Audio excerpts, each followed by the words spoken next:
Welcome to the SpaHive podcast. We're your hosts, Julie Pankey and MaryAnn, spa leaders, business strategists, and business besties who are pulling back the curtain on what it actually takes to grow a business and a life you don't secretly want to escape from. This is where leadership meets honesty, where revenue meets relationships, and where we talk about the things no one puts on Instagram.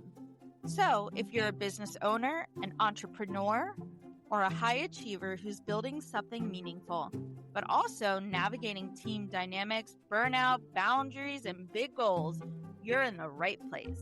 No highlight reels, no sugarcoating, just real conversations, practical strategy, and a little laughter along the way. Let's get into it.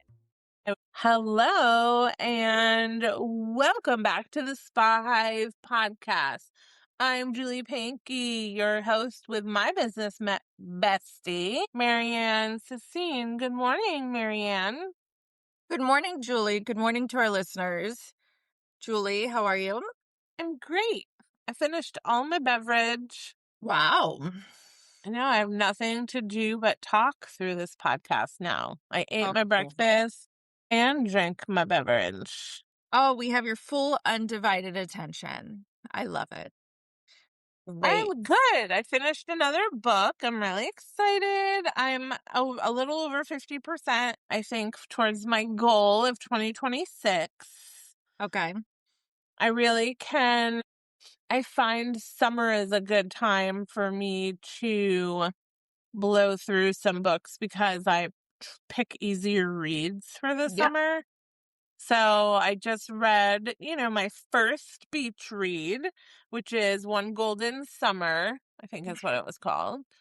Oh, I have it here somewhere. And it's Carly Fortune is the author, and she's a cutesy author.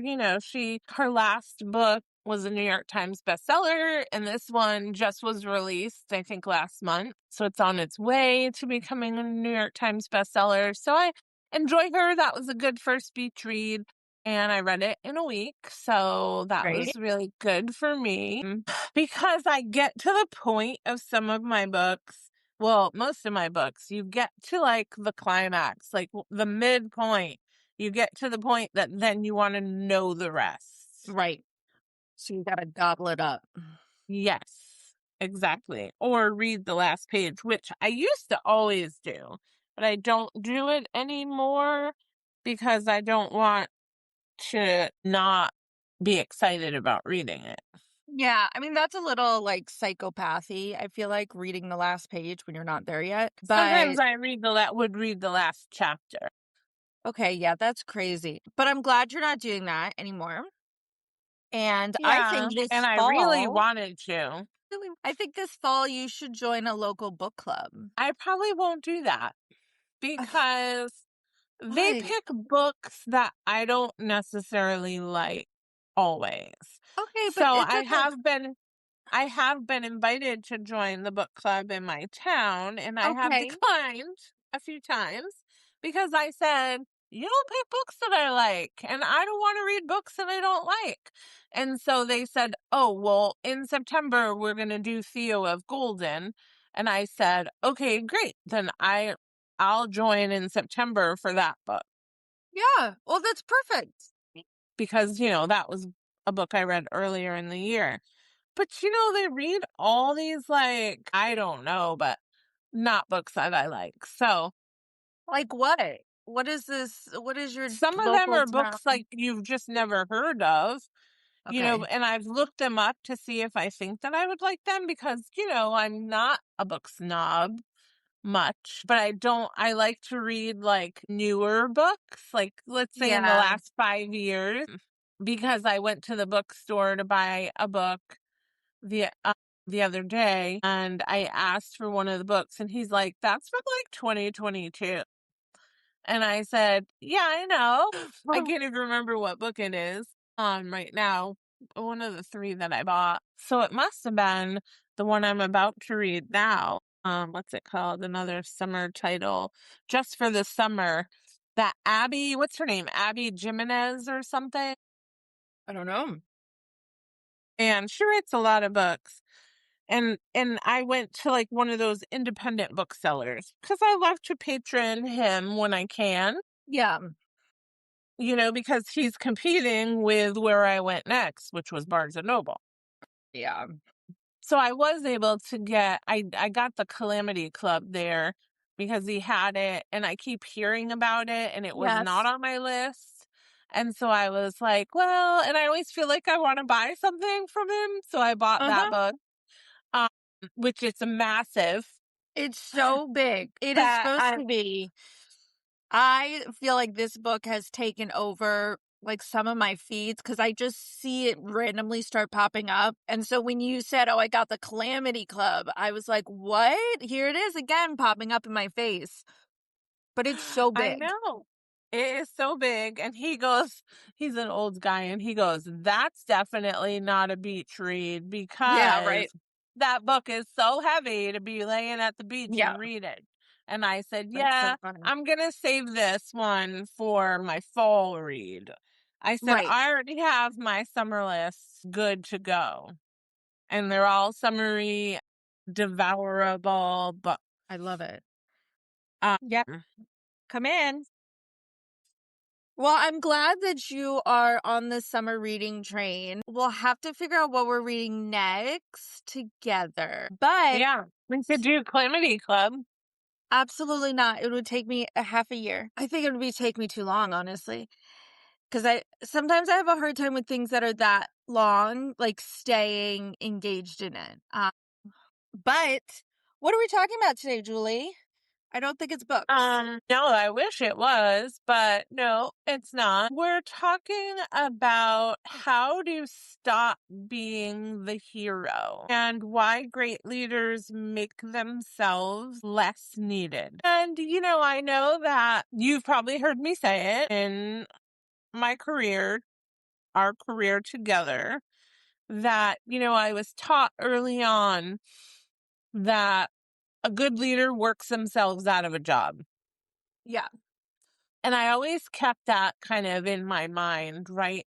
With like, I knew that it was a time to like let a client fly on their own if I felt like they really just didn't need me anymore, that I didn't need Right. to keep charging them. Or, as a spa director, like if everything just really functioned on its own, I'd start to then say, okay, now if they just continue on this path, right? All the things that I gave them, taught them, all the resources, they really wouldn't need me. Yeah, That absolutely. o Yes. that oftentimes doesn't happen afterwards, but, I do remember that I'm pretty sure it was Catherine Weir, and she told me a good leader works themselves out of a job.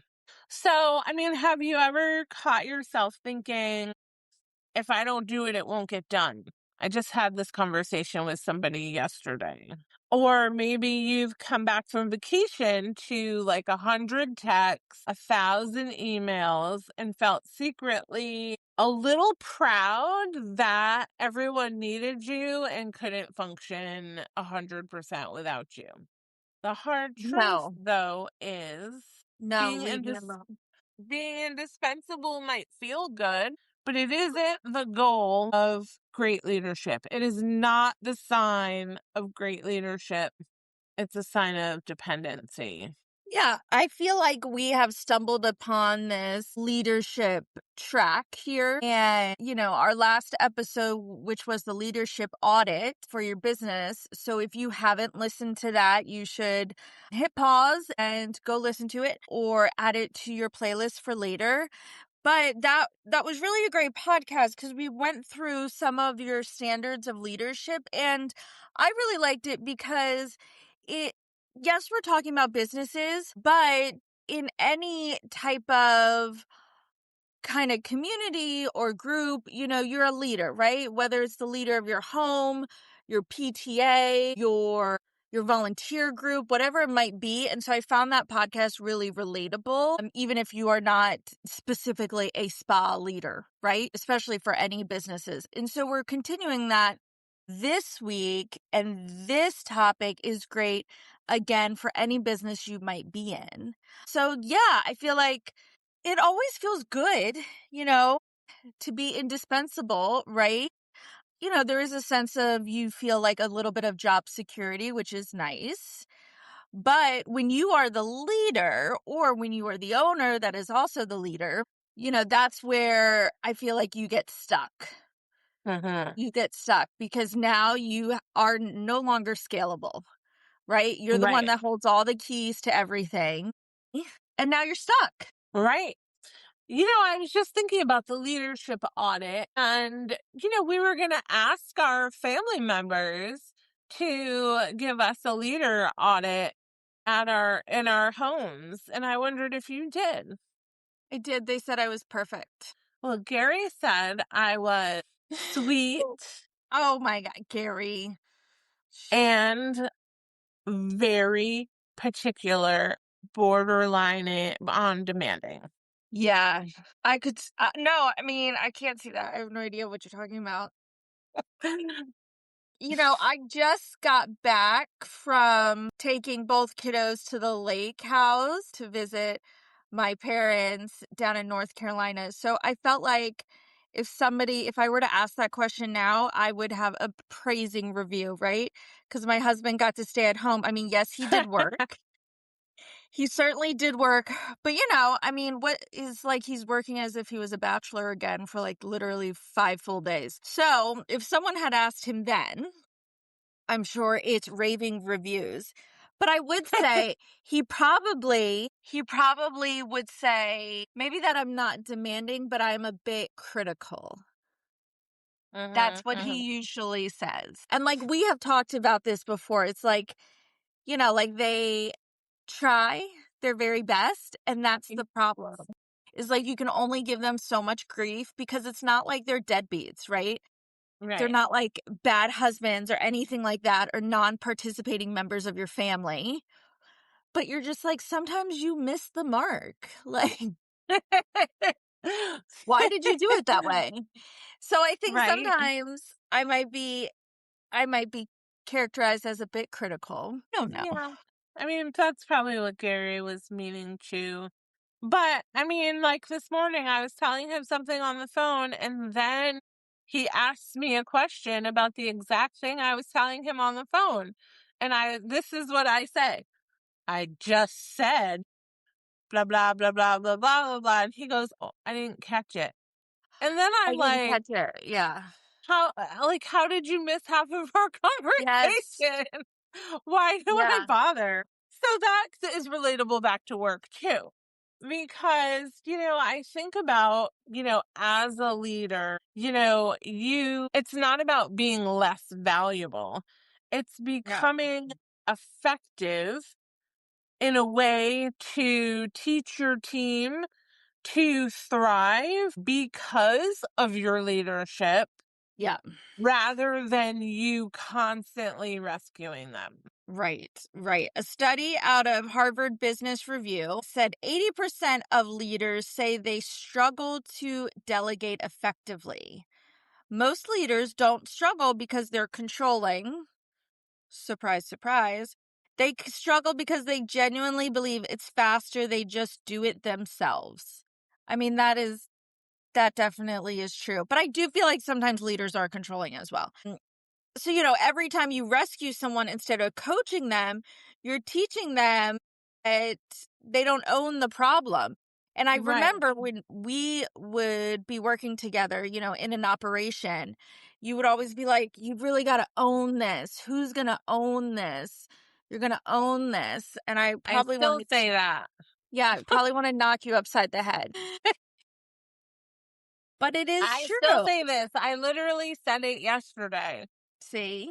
Um, yes. So I know we were talking about, some leadership books that, we could recommend, as part of our podcast. So I had to think about some of my favorites. And, I'm a big Simon Sinek fan. Yeah, you are. So I would say Start With Why and Leaders Eat Last, which are both two of his books. I think Start With Why might have been his first book. And I think that it's a really good leadership book. So I am a fan of Brene Brown, and I do love several of her books. I feel like Dare to Lead, though, is applicable for this conversation. Personally, I like Daring Greatly as well, which is about like overcoming vulnerability as like a leader, which I think is important. And one of my all-time favorites is the book Good to Great, where Jim Collins is the author. And I saw him at iSpa a million years ago, and I remember, gosh, I really liked him, and I liked his concepts.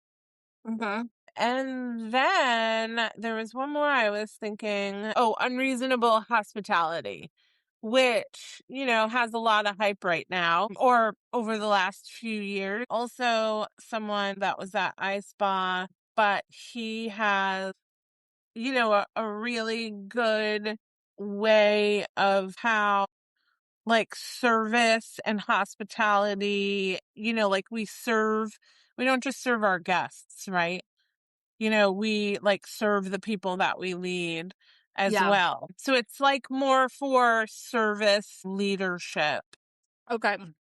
And I've been following this guy on social media. I'll have to find his name, but he does leadership specifically for mostly restaurants, but he'll do some hotels and or following him on Instagram. And, he has some cool stuff. I'm like, oh, I'd like to learn more, like if he has like a book, or I think he has, those like downloadable things, or Yeah.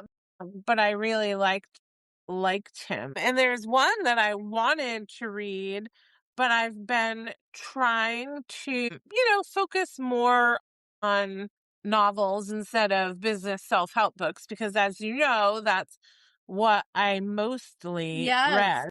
Right. And it's called The Five Dysfunctions of a Team. It's not a new book. Oh. Let's see. It's a business book from 2002. And that was one that I kind of wanted to read. So I do like leadership and accountability books a Yeah. lot. Yeah, you do. And I do remember that time that you're like the only books I read are like quote unquote like self-help or like Right. businessy type of building.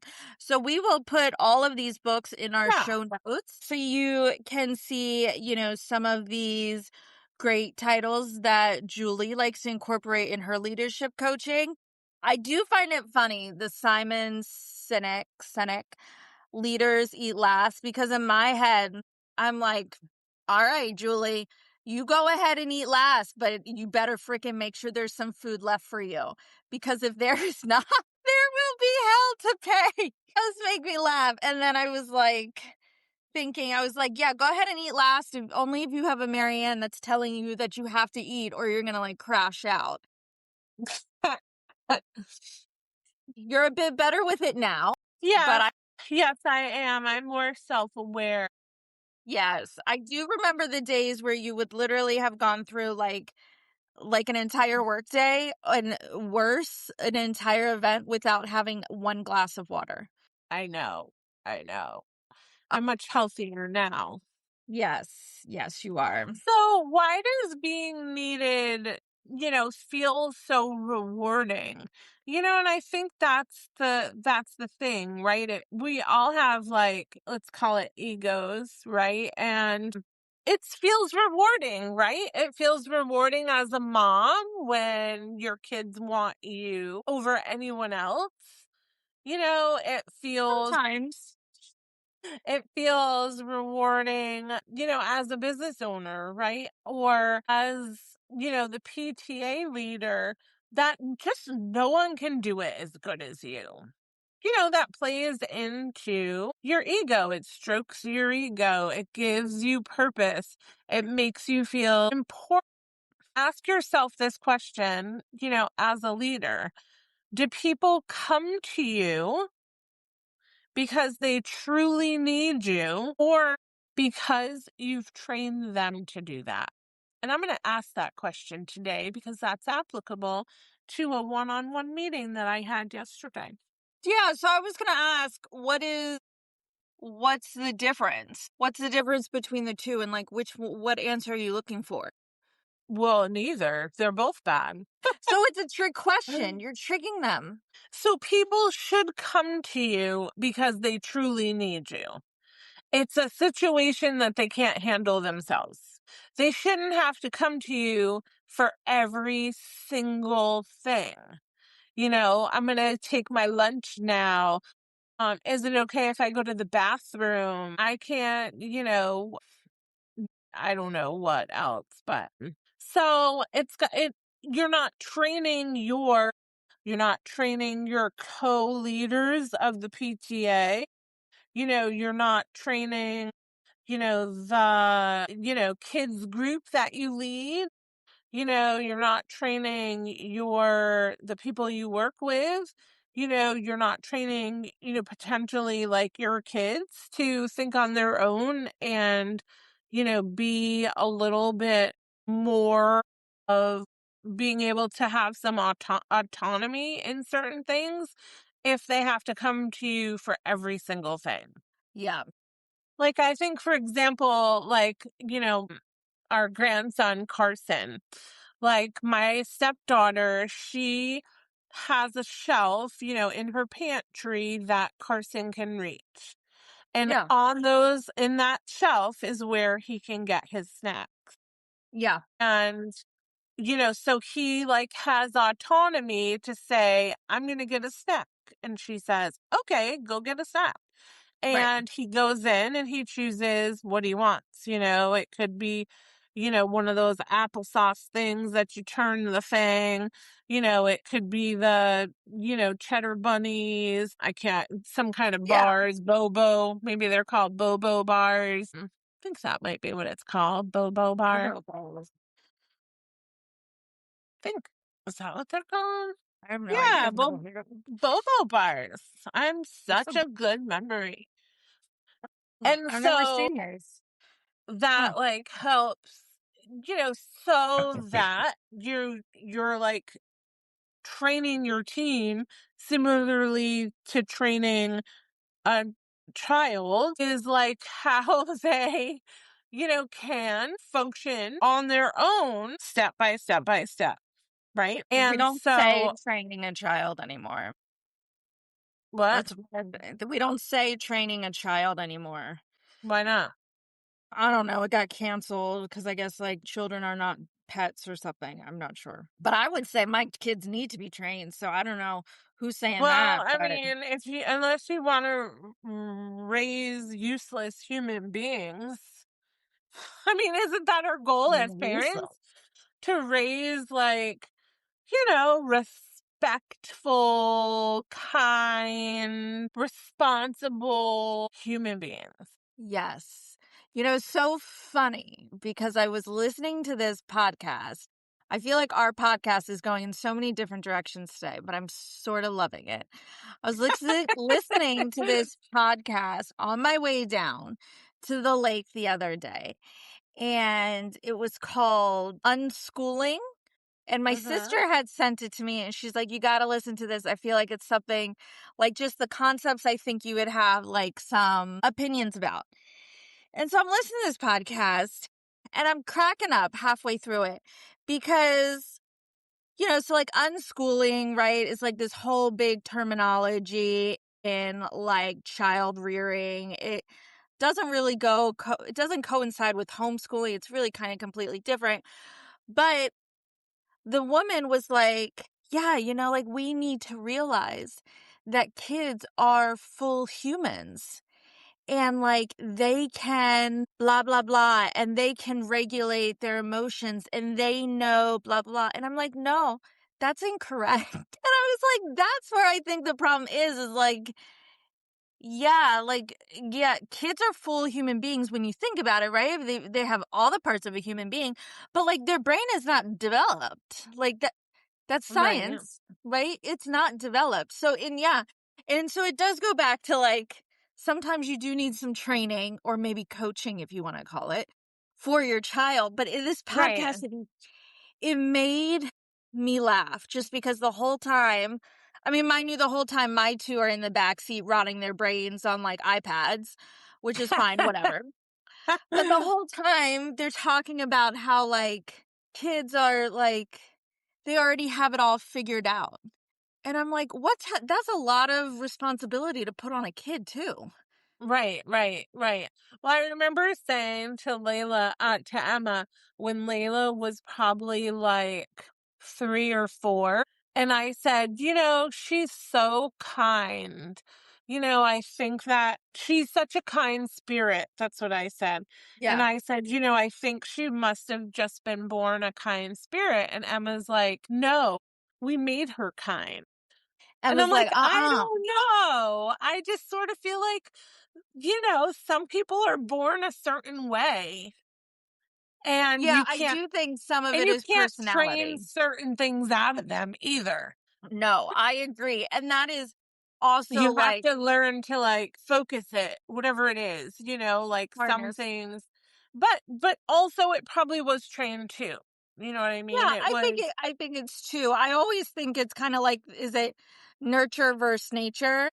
And I mhm, always think it's nothing is black and white, right? Like I always think it's a combination of both. I think that's just me that plays the devil's advocate all the time. But right.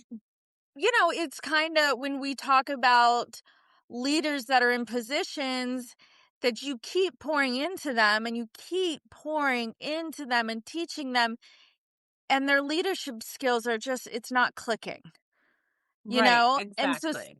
sometimes I I wonder, is it like, is it personality based? Is it just their drive and motivation? Or like, do they just not have like the passion for it? Right. Right. I always think it's interesting. Like, what do you do when you put a leader in place and they don't lead? They just cannot seem to meet kind of the standards of leadership that you have. Then I think a lot of times, everyone ends up being like frustrated, so, you get team frustration Yeah. because, they stop taking any initiative if, they're led by someone that doesn't show them how to lead, right? By lead by example. um, they never build confidence. Kind of stall the growth of, a business because there's bottlenecks at every corner because you just can't like move past the day-to-day operation to see bigger pictures, Yeah. no matter what kind of business it is. Yeah. Or I like think you that's a, said, a volunteer thing, or, parenting, right? right. You just are like caught up in the day-to-day weeds. Well, smokes, if you don't got it for being a leader as a parent, I don't know. You can't come out of the job. I mean, I guess you could. I guess you could. Or maybe you find another co-parent that's People better. do. Yeah, that's true. I want to know in your past leadership, Julie, like let's rewind back to like some of the first leadership roles that you've had. And I do feel like your leadership, even since I've known you, which I mean, I have known you a good bit of time, has evolved and changed over the years. Uh-huh. But let's say in the beginning, what do you remember? What was one of the first things you delegated that felt a little scary? I mean, something like payroll, Yeah. because you don't want to mess with people's paychecks. Lord, do I know. Lord. So something like that is scary, because I also knew like rather than, I could take the heat. right? Yeah. So if there was a mistake, then I could handle it versus, handing it off to someone else and trusting them to do it. And then also putting them in the position that, having to own it Yep. if there were mistakes, which again, people aren't always nice when you mess with their pay. I mean, so I would say that's probably one of the earlier things, way, way, way back at the Cliff House, back in 2002, right? I was the only manager. I was the spa director, but there was no other team members at that time. So I did everything. And then slowly we added, supervisor, leads, Yeah. eventually like an assistant spa director. But like letting some of those things go, is slightly terrifying. Also, and it's not just terrifying that you don't trust someone will do it as good as you, but really it's setting up someone else potentially for potential failure. Yeah. I think that's interesting because it's almost like the protector part of your leadership Uh-huh. role then gets activated too, because you're right. You're like, look, I can handle it if there is a mistake. Like I've done it 10 times over, and twice on Sunday. Uh-huh. But you're like, typically the people are a little bit greener in their roles and they might not be able to, they don't know really how to handle those situations yet. And so you are setting them up for the possibility of it because, again, we're all human. So we all do make mistakes. Right. The role is not a great mistake to make, but it certainly does happen all the time. Right. And I think like as a leader, I believe in like you have to let people struggle a little bit. Yeah. And can't always be the rescuer because no matter how much you want to be, that's going to prevent them from being able to grow. Yeah. So sometimes, uh, you don't want to steal someone else's opportunity to become a leader, to become capable. And so you want to figure out, and again, that's applicable to anything you do, but you want to support them to becoming, the best version of themselves in whatever it is that you are and, whatever type of leader that they are. Yeah. And I do think, and this is a conversation that I had yesterday that, when like I am definitely a driver and, and I think it's my personality as well. Like, I understand my assignment in whatever it is that I'm doing, and I take it seriously and competitive and an overachiever. So Yeah. that's like personal traits that I have like inside of me, right? And I know, and so this is a conversation I had yesterday is like if I'm not accessible. Like if I'm on vacation, if, it's summer and it's busy and, I'm not constantly badgering on certain things. I have tested the theory on if they get done or not, and they don't. So, like, where are we? Like, what is the, like, why do I have to be the person that every single week texts a group saying, I looked at the appointment books and we're already sold out for next Thursday, Friday, Saturday, Sunday. Hmm. Let's add more people onto the schedule. Yeah. I have said that 1,000 times. In my mind, I should not have to say that. Yeah. And so I asked this person, why don't you know? Like, that we need to make money. Like, a business, Yeah. is has fiscal responsibilities. In this particular business, we all have jobs because the business makes money. The more money the business makes, the better things we can do. Yeah, of course. The more job security we all have. 100%.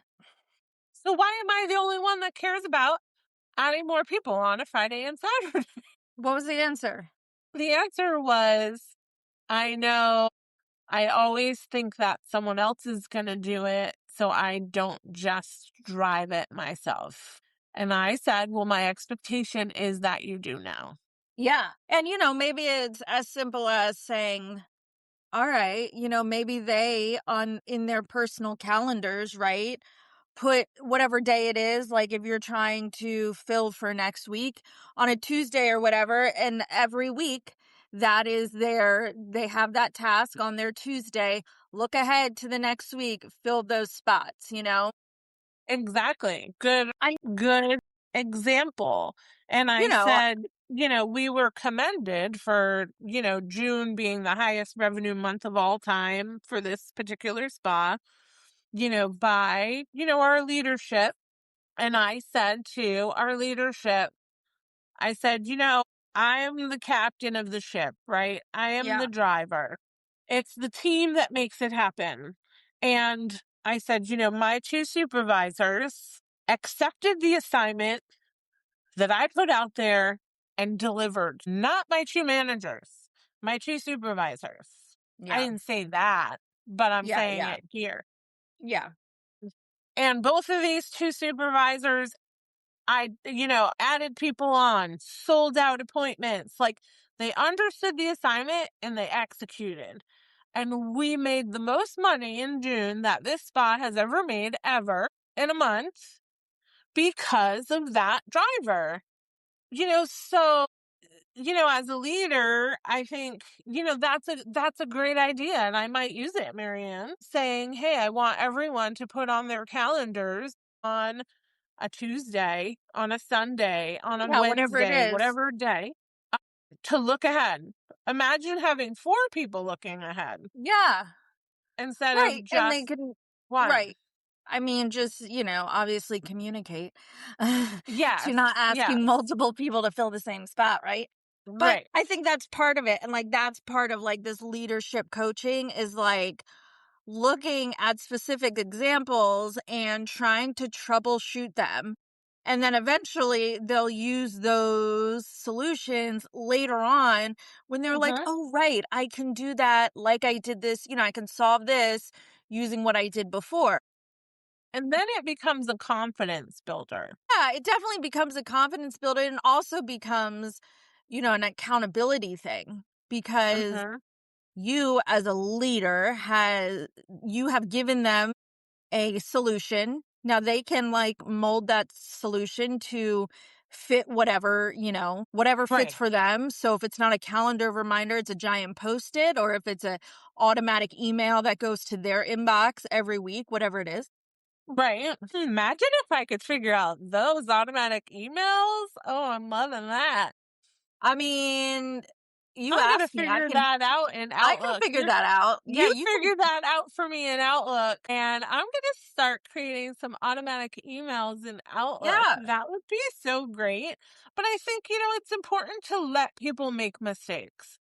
it is important. There's often times that I can foresee what's happening, and I say to myself, do I stop this from happening right now?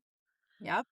Or do I let it happen and then we use it as a coaching moment? Yep. And oftentimes unless it's going to be like very detrimental, Yeah, of obviously, course. to an employee, a guest, to Yeah. ourselves. Oftentimes I will let the mistake happen and then I let the person come to the realization themselves on like what could be done better. And 9 out of 10 times, right? It is exactly that, a learning opportunity that now the person learns and knows what to do in the future, and that's amazing. Like Yeah. when you learn and grow, which doesn't always happen. But I encourage leaders to try to take a day off, like a mental day off. You know, don't check emails, don't answer the texts immediately when they come through, which I have a problem with that. I could be on the Yeah. boat. I could be in the shower. And I'm Well, like, you're not "Oh, answering my text, so I don't know who you're talking about, but I always answer your texts." and that is incorrect, but Okay, sometimes when I'm not available, I do I not. know, right? But I Sometimes do. I don't see them. Okay. Oh, I don't see them. I don't see them. That's Ah, like my sister saying, "Oh, I didn't see your text messages." And I'm like, "That's a lie. You've lied now." I do agree. And I think, this conversation of being accessible is something we can expand upon again because, is yeah, this constant accessibility, is it today's day and age culture, right? Or is it the culture that you're building in your business? Maybe it's a little bit of both. I don't know. right? But I do think that it's a big thing right now, It's has been Mhm. a big thing, especially since 2020. I think it got True. much worse. So yeah, I mean, I agree. Like, I feel like when teams are constantly communicating with you, it gets hard because you've made friends with your teammates probably at this point. Right. So how do you weed through like, okay, no, really don't try to text me. And then other times, okay, yeah, let's be friends and talk about whatever, like what you had for dinner, right? I don't know what it is. Right, right. I Yeah, mean, none of well, I these think it's rules. also knowing that you don't immediately have to text back. Yes.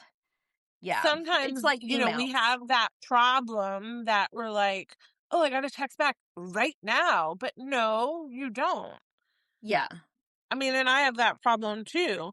But I think leadership isn't, about proving how indispensable that you are. It's about creating people who become indispensable themselves. Like the greatest compliment shouldn't be hearing, "We can't do it," or "We couldn't do it without you," but hearing, "We did it because you taught us how." Yes. I agree. So if you're a leader in your home, in your business, in your PTA, I think, ask yourself when someone asks you a question, instead of giving the answer, say, "Well, what do you think?" Punch you right in Or the how would face. you handle that? Yeah. What are some options that you've considered for this solution? I'm going to use all of those today.